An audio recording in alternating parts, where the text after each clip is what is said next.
Selamat malam pemirsa, senang sekali saya dapat menjumpai Anda di Perempuan Bicara di Jumat malam hari ini. Mudah-mudahan semua dalam keadaan sehat. Meskipun memang kita juga masih merasakan ya duka ya. Ucapan duka juga saya sampaikan kepada keluarga dari almarhumah Vanessa Angel dengan almarhum suami Vanessa Angel yaitu Bibi Ardiansyah yang berpulang kemarin karena tragedi dari kecelakaan tol Jombang, Jawa Timur. Mudah-mudahan keluarga diberikan ketabahan. Nah, di malam hari ini mungkin tadi sudah sedikit baca bagaimana sebuah konten bisa saja dilakukan dengan cara melanggar aturan ya, dan juga bisa saja beresiko mendekati maut.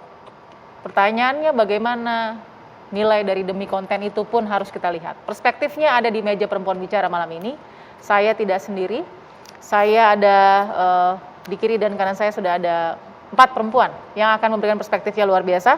Mudah-mudahan bisa memberikan insight yang baik. Saya perkenalkan dari mulai sebelah kanan ada Mbak Devi Rahmawati sebagai pengamat sosial. Apa kabar Mbak Devi? Baik Mbak, insya Allah sehat. Baik, lalu kemudian ada Shirley Anavita, konten kreator muda kita. Apa kabar Shirley? Halo Mbak, sehat? Baik, alhamdulillah. Sehat. Sebagai milenial influencer kita juga undang malam hari ini ya Shirley ya. Oke. Dan di sebelah kanan saya juga ada Denis Syariesta, konten creator. Apa kabar Denis? Halo, baik. Sehat? Sehat. Baik. Dan satu lagi ada Mbak Lita Gading, psikolog kita yang akan memberikan perspektif luar biasa juga malam ini. Apa kabar Mbak Lita? Baik, alhamdulillah. Baik, sebelum kita bahas dan mendengar demi konten, apakah memang rakyat Indonesia sudah tidak sungkan-sungkan melanggar aturan, bahkan mendekati atau memberikan resiko maut terhadap dirinya? Kita lihat seperti apa informasinya. Peristiwa kecelakaan maut yang merenggut nyawa pasangan artis Vanessa Angel dan suaminya, Bibi Ardiansyah, mengejutkan publik. Muncul dugaan Tubagus Jody, sopir Vanessa Angel, mengendarai mobil dengan kecepatan di atas 100 km per jam. Hal ini menyusul beredarnya potongan video yang diduga sempat diunggah sang sopir di akun media sosialnya. Tak hanya itu, beragam potongan video dan foto kecelakaan, baik itu di tempat kejadian perkara hingga foto sang anak yang tengah dalam perawatan juga viral di media sosial. Ada yang mengunggah foto demi konten dan memanfaatkan peristiwa kecelakaan ini.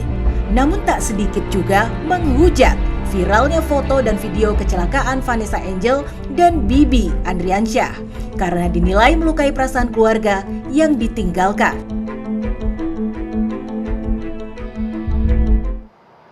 Baik, demi konten tadi yang harus kita dengar dari perempuan-perempuan hebat di kiri dan kanan saya.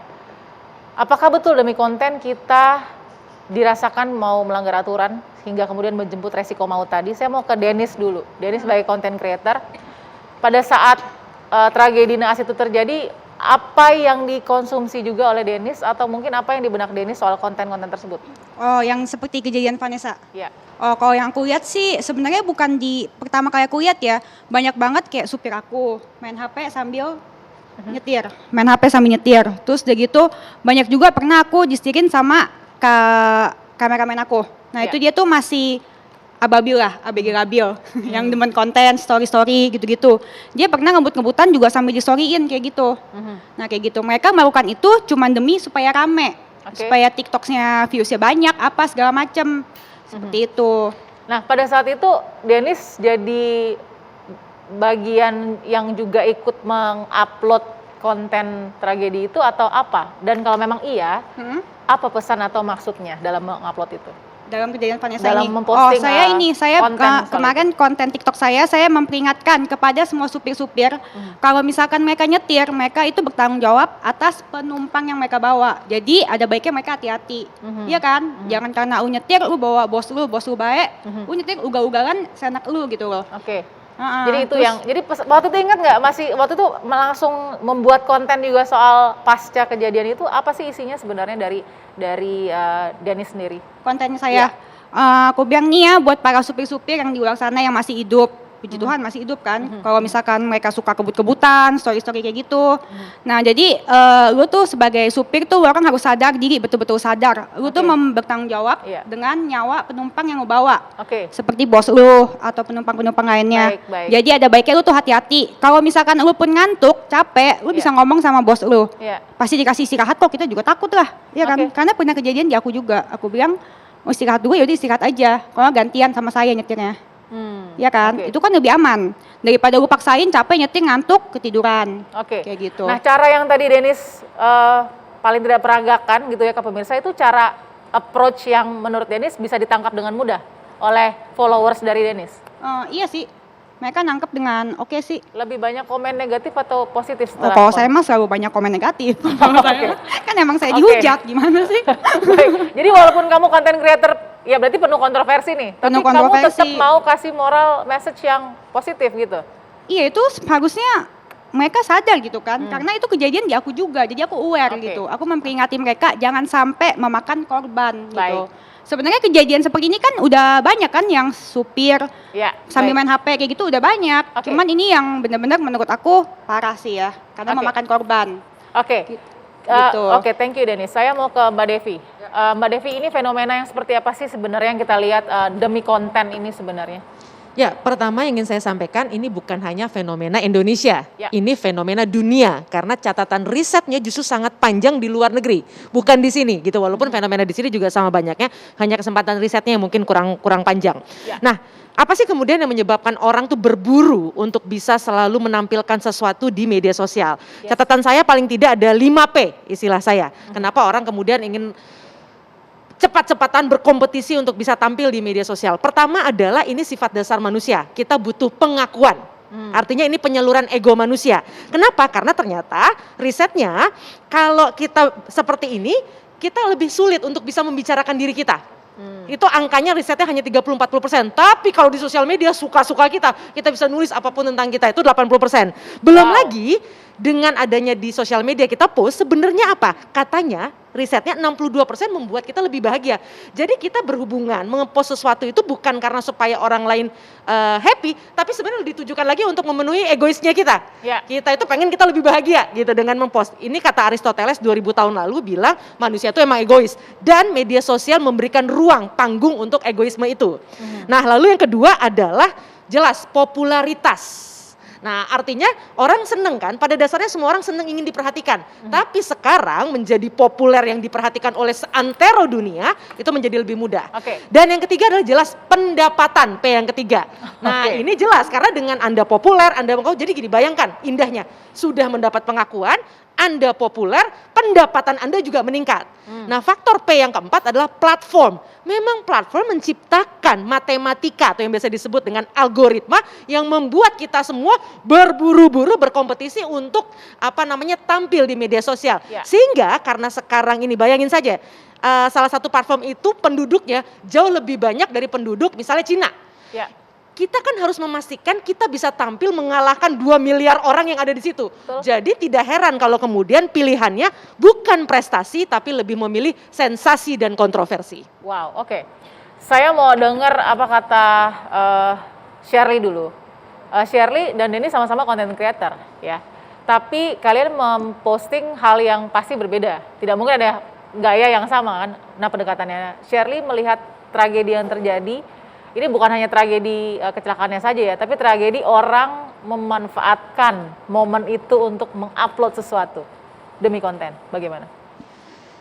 Saya ingin meng-highlight 2 poin terkait dengan berita terupdate yang tadi kita lihat. Yang pertama adalah tanggung jawab. Tadi sudah sempat di-highlight juga oleh Mbak Denis bahwa kita semua ini bertanggung jawab, bahkan untuk akun kita, untuk media sosial kita, apapun yang kita post, kita bagikan, kita share, kita bertanggung jawab. Dan jelas kita harus lebih hati-hati, cross check lagi, itu yang pertama kali menyebarkan siapa, valid atau enggak, dari berita, dari sumber berita yang bisa dipercaya apa enggak. Oke. Itu saya pikir menjadi poin pertama. Yang Ya. kedua adalah empati dan simpati, Mbak. Karena harus kita akui ini adalah berita duka. Ya. Dan Public figure. public figure. Empati dan simpati ini terhadap korban khususnya, ini tidak semua bisa kita share. Apakah itu terlihat ada empati dan simpati dari rakyat Indonesia dengan postingan yang cukup banyak viral, beredar? Itu yang menjadi polemik karena mengejar trending kan, karena mengejar viralitas tadi. Tapi kembali ke beberapa poin yang saya sepakat dengan beberapa poin dari Mbak Devi tadi, bahwa yang pertama adalah eksistensi. Itu bukan baru sejak sosial media hadir atau apapun platformnya hadir, tapi bahkan sudah sangat lama. Eksistensi itu mau diapresiasi, mau mendapat pengakuan, itu semua menginginkan itu. Tapi sepanjang cara meraihnya baik, itu enggak apa-apa. Yang apa-apa adalah ketika kita ngotot tanpa memperdulikan baik dan buruk untuk cara mendapatkannya, memanfaatkan momentum yang seharusnya di situ hadir simpati dan empati. Baik. Poin yang kedua adalah betul bahwa kita senang dengan popularitas kedua tadi, tapi tidak semua tepuk tangan dan sorakan itu tanda dukungan atau apresiasi. Bisa jadi justru itu adalah tanda ejekan, tanda nyinyiran yang tidak baik dan tidak bijak untuk disaksikan. Jadi itu saya pikir yang sebagai netizen ya, sebagai netizen melihat apa yang terjadi. Poin ketiga, edik. Betul bahwa semua orang suka dengan posisi itu. Tapi ketika udah edik, sudah ketagihan menjadi pusat perhatian, semua orang ngasih atensi, sehingga tidak lagi memperdulikan bagaimana cara mendapatkannya, positif atau negatif, siapa yang dirugikan, dan seterusnya. Poin keempat adalah, namanya anak muda, kita energi masih besar.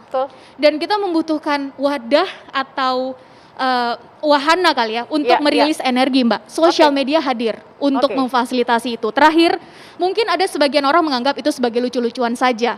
Ini terbukti masih ada pihak yang menganggap itu masih bisa ditolerir. Namun ketika kita kembali pada realitas yang terjadi di lapangan, harus kita akui bahwa kadangkala efeknya udah nggak lucu lagi. Point taken, saya mau ke Mbak Lita setelah jeda ya Mbak Lita. Tapi pertanyaan saya begini, untuk direnungkan dulu bahwa apakah memang kita, bagian dari netizen ini juga ya, ingin hanya menjadi bagian dari peristiwa itu, atau memang ingin dulu-duluan demi konten, demi tadi 5P tadi yang dikatakan Mbak Devi. Nah, gimana kita membedakannya, mana yang mau jadi bagian karena itu public figure, lalu kemudian ada empati dan simpati, mana yang tidak. Sesaat lagi tetap di Perempuan Bicara.